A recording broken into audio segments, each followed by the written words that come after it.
So the multiplication formula states that if there are n ways to do one thing,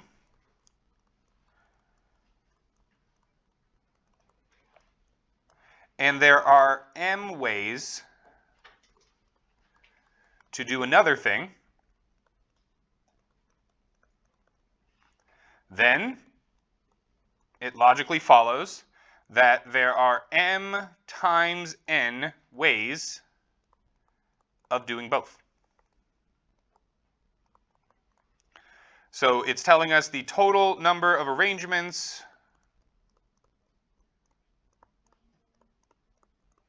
is equal to m times n. Obviously, this can be extended to more than 2 events, right? If we have 3 events, n, m, and 0, then the total number of arrangements is going to equal m times n times, not 0, o, sorry, m times n times o. So it's useful to find the total number of arrangements for 2 or more groups.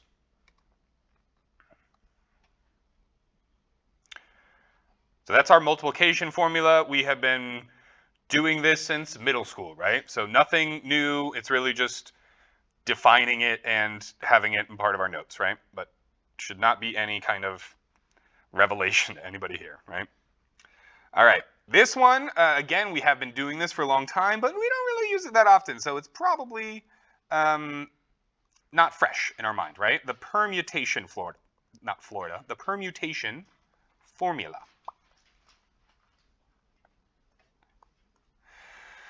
So this is another counting formula used to determine the total number of outcomes.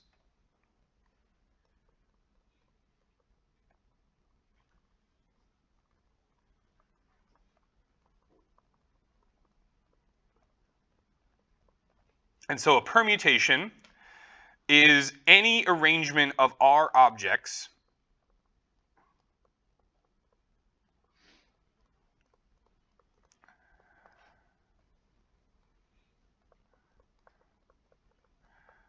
from a single group of n possible objects.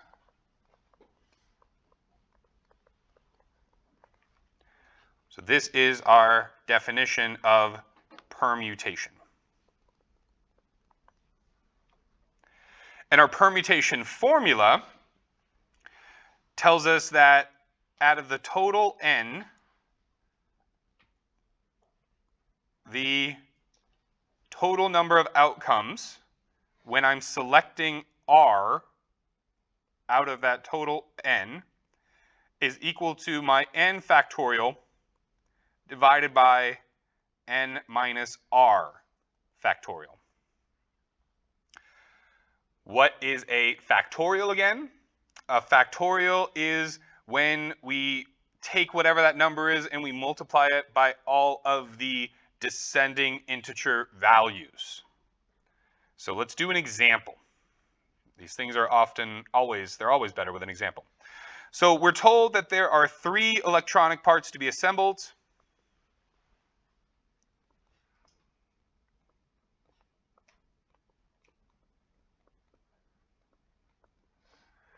And then all 3 are to be inserted into a plug-in component. So all 3 are used. So this part is telling me that my n is equal to 3. And this part is telling me that my R is equal to 3. So I have a 3p3 situation. I've got 3 factorial on the top. I've got 3 minus 3 factorial on the bottom. 3 factorial on the top is going to be 3 times 2 times 1. 0 factorial on the bottom. Anytime it's 0, like anytime it's 0 factorial and anytime it's something to the 0, the answer is 1. So this is 0 factorial. 0 factorial is defined to be 1. So this is 3 times 2 times 1. This is 6 over 1. This tells me that there are 6 total possible combinations for these 3 electric parts. And we can actually, if we label the parts A, B, and C, we can actually see those combos, right? We have ABC, we've got BAC, CAB, ACB, BCA, and CBA. So those are the 6 possibilities there. Excel does have a formula that will calculate permutations, so you don't need to do this manually. But you do need to understand what the heck they are. So that's our permutation formula. Let's get a little bit more difficult. A little bit more difficult.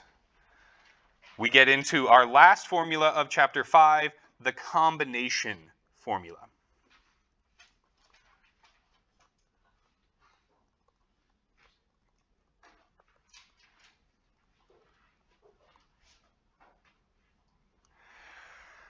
The combination formula is another counting formula to determine the total number of outcomes, right?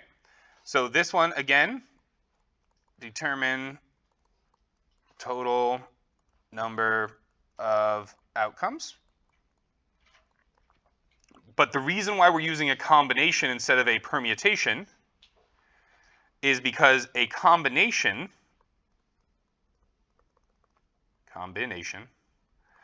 think of your combination lock that you had in high school and stuff like that, right? It's an arrangement where the order of the object selected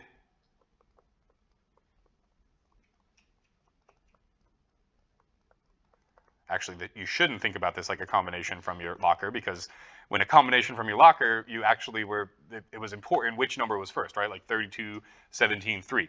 This is talking about an arrangement where the order of the objects selected is not important.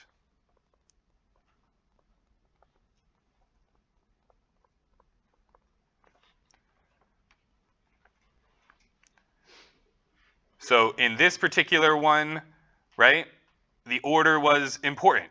CBA was a different outcome than ABC. So when we use permutations, order is important, and the same combination of events in a different order is a different outcome, right? A combination, these things would be, effectively the same, because order does not matter.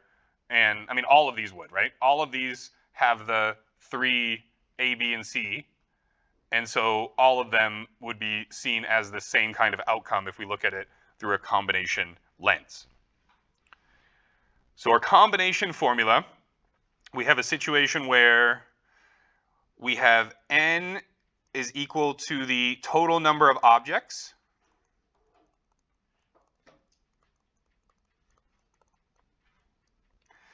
and where r is equal to the number of objects selected.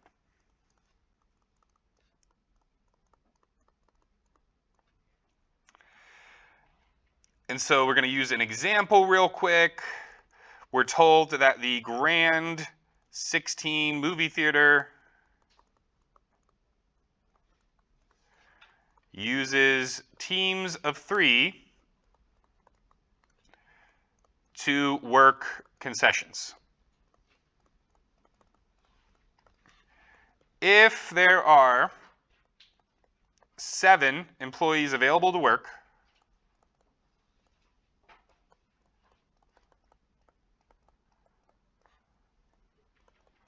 how many different teams can be scheduled?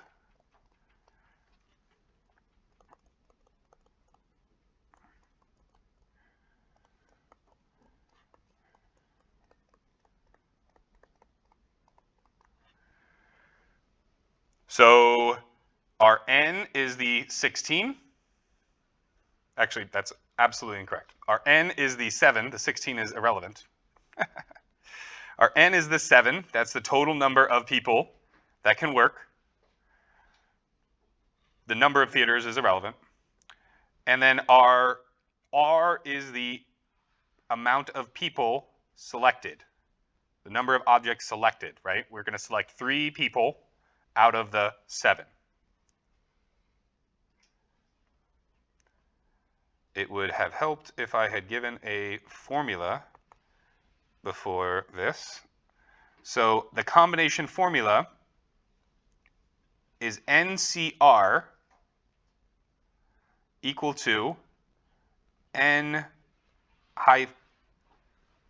factorial, not hyperbole, N factorial over R factorial times N minus R factorial. So the numerator has stayed the same from our permutation formula, right? It's only the denominator, and what you find is that the denominator has gotten larger, which makes sense because in a permutation example, each order was in and of itself a outcome. But in a combination sense, the order of the objects is not important, and so there are going to be fewer outcomes. When you get more picky about order, you get more outcomes.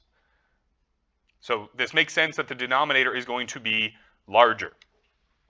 So for our particular one, right, we're told that the R is 3 and the N is 7. So we would write this as 7C3. And this is going to equal 7 factorial divided by 3 factorial times the difference between the two, 7 minus 3 factorial. So this ends up giving us 7 factorial over 3 times 3 factorial times 4 factorial, which gives us 35 once we do the math by hand, plug it into Excel, or plug it into Google.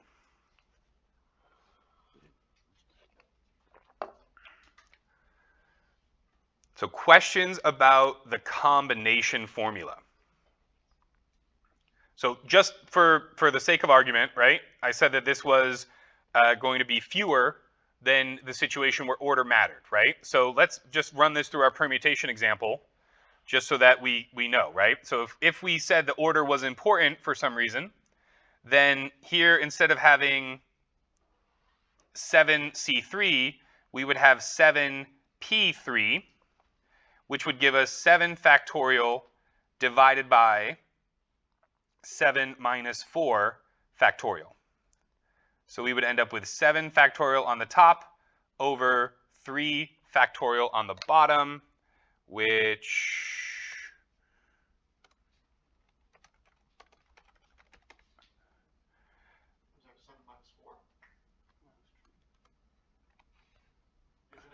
Isn't it R, the number of objects selected? Thank you, yes. So, very good, Yang. So, it's going to be this 3 here, not the 4, and then this is going to give us 4 factorial. And so the best way to do this in Google, right? So if you were calculating this in Google, don't use your exclamation marks. You're going to want to just write this out as 7 factorial divided by 4 factorial, and it will give you the answer of 210. Google will actually accept exclamation points now. Oh, interesting. It wasn't doing it earlier. So a lot of these 35 schedules that we make, if for some reason the order was important, right? Let's say there was an opening, middle, and closing shift. Then we would have a permutation of 210 possible outcomes rather than the 35 different ways that you could schedule those 7 employees in teams of 3. Questions on multiplication, permutation, and combination formulae? Okay, we're going to jump into chapter 6. The beginning of chapter 6 has us using this. We're going to learn how to use this, and then we have a difficult Kahoot. It's only 2 questions, but it is a difficult one. It is a difficult one. So you got to pay attention to this next part so you can perform well on the Kahoot. Oh, and I guess since it's 2 questions, I'm not doing the 50% thing here. I really haven't thought that through very, very well, huh? So since it's 2 questions, everybody just gets attendance for showing up today because some of you are going to get both of them wrong, and that's okay. That's okay. It was kind of a stretch.